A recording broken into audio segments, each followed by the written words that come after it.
Hello everyone, कैसे हो सब लोग। हाँ जी, तो एग्जाम पॉइंट ऑफ व्यू के लिए बहुत बहुत बहुत बहुत बहुत ही ज्यादा इंपॉर्टेंट वीडियो है जो मैं बताने वाला हूं। ठीक है, तो शुरू से लेकर आखिर तक जरूर देखना। 10 मिनट की वीडियो जरूर इसके अंदर कवर करने वाला हूं एक वेरी इंपॉर्टेंट टॉपिक। और पता है क्या, वो है प्रेजेंटेशन। जी हाँ, सबसे बड़ी प्रॉब्लम, बड़ी कठिनाई बच्चों को ये होती है कि सर आप ये बताओ हमें कि हमें प्रेजेंटेशन कैसे देनी है टैक्स के पेपर के अंदर। तो मेरा मुद्दा है कि टैक्स के पेपर के अंदर आप कैसे अच्छे से मार्क्स स्कोर कर सकते हो और कैसे प्रेजेंटेशन देनी चाहिए।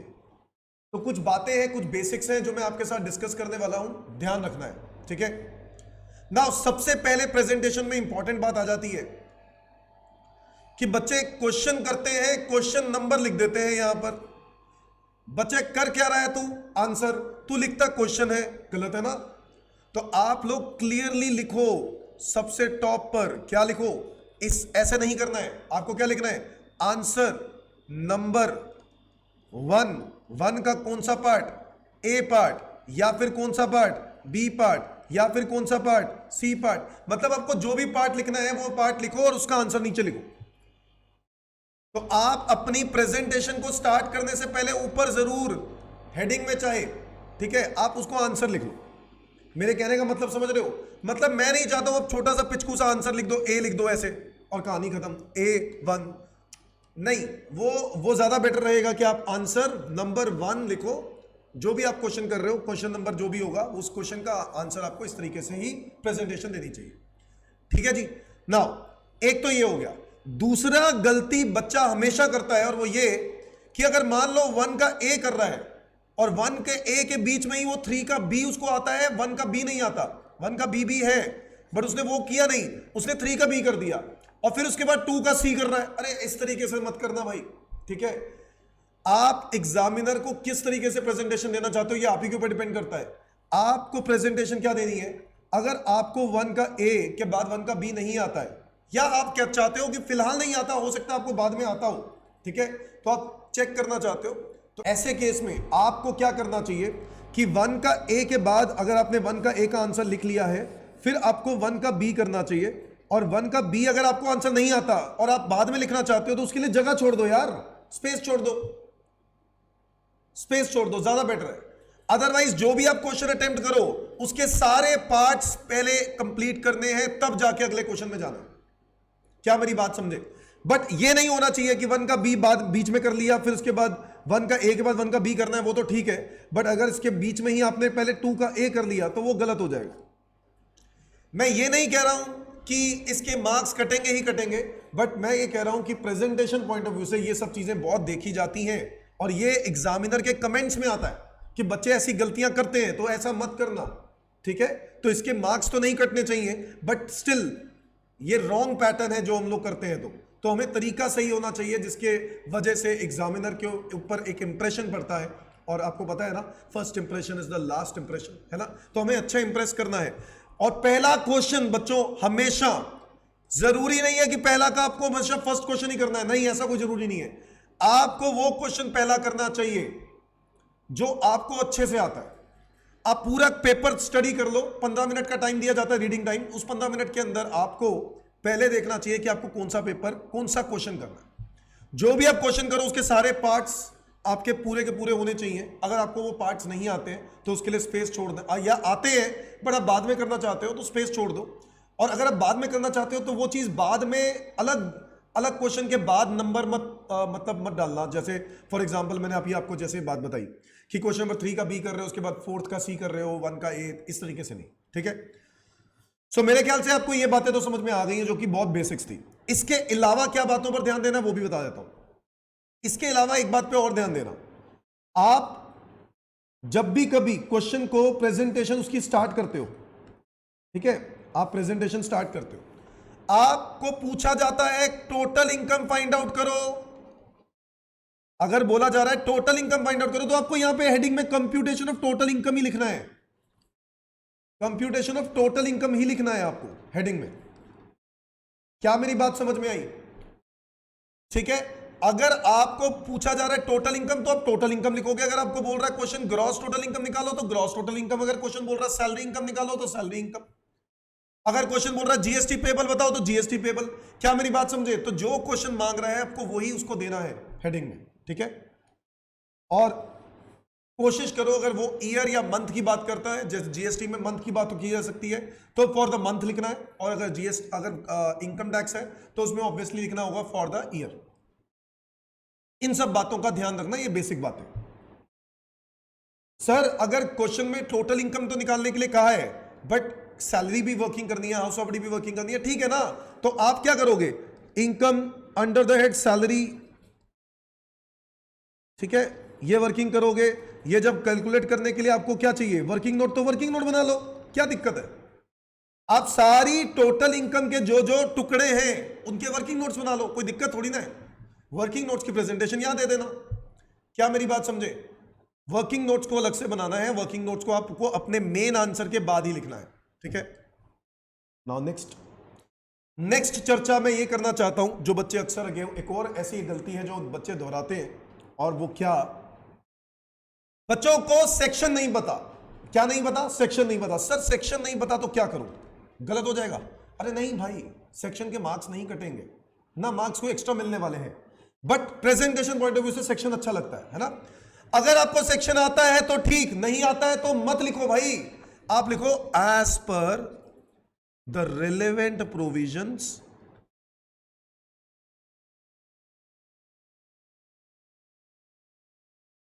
Of the act. क्या समझे मेरे से? क्या समझे अब ये मेरी बात? As per the relevant provision of the act. आप इस स्टेटमेंट से अपनी लैंग्वेज को स्टार्ट कर सकते हो। जहां आप सेक्शन लिखते हो एज पर दिस सेक्शन, तो आपको सेक्शन ना लिखकर एज पर लिख सकते हो as per the relevant provision of the act, और यहां से आप अपना स्टार्ट कर सकते हो। टैक्स के थ्योरी क्वेश्चंस के आंसर कैसे देने हैं बच्चे पूछते हैं, तो मैं हमेशा बोलता हूं बच्चों को, बच्चों सबसे पहले लिखो लीगल प्रोविजन। जो भी उस केस स्टडी में लीगल प्रोविजन लग रहा है पहले तो वो लिखो, लीगल प्रोविजन लिखो कि भाई कौन सा कानून लग रहा है। वो कानून लिखने के बाद आपको लिखना है फैक्ट्स ऑफ द केस। जो केस स्टडी आप लोग उसको एक्सप्लेन कर रहे हो तो फैक्ट्स ऑफ द केस लिखो, और फाइनली उस क्वेश्चन के आंसर को कंक्लूड करो लास्ट में कहकर कि फाइनली आपने इसका क्या जवाब दिया, कंक्लूजन। क्या मेरी बात समझे? So legal provision should be there, facts of the case should be there and conclusion then. ये थियोरेटिकल क्वेश्चन जितने भी होंगे उसके आंसर्स में इसी तरीके से देना। अच्छा आपको तो पता ही है, सैलरी हो या हाउस प्रॉपर्टी हो, बहुत सारी ऐसे क्वेश्चन आप जो करते हो, तो आपको ना प्रेजेंटेशन करते वक्त आपको नोट्स जरूर देने। बच्चे तो समझते हैं, बच्चे सोचते हैं नोट्स की जरूरत नहीं है, बट ऐसा नहीं है। ये अकाउंट्स नहीं है बच्चों, ये टैक्स का पेपर है। टैक्स के पेपर में आपको हर आंसर को जस्टिफाई करना होगा, ऐसा किया तो क्यों किया, समझ गए? तो आपको अपना नोट लिखना जरूरी है कि क्यों आप ऐसा कर रहे हो, क्यों आपने ये वाली एग्जामिशन दी। क्या मेरी बात समझे? जैसे माइनर की इनकम पेरेंट की इनकम में क्लब होती है, इस पे 1500 रुपए की एग्जामिशन मिलती है। अब ये एग्जामिशन अगर मिलती है तो इसके बारे में एक नोट डाल दो। क्या मेरी बात समझे? तो जो जो आपको लगता है रेलेवेंट है, तो कुछ चीजों के बारे में नोट डालना जरूरी है। जहां पे क्लैरिफिकेशन की रिक्वायरमेंट लग रही है, जहां क्लैरिफिकेशन की रिक्वायरमेंट नहीं लग रही, ठीक है, वहां जरूरत नहीं है।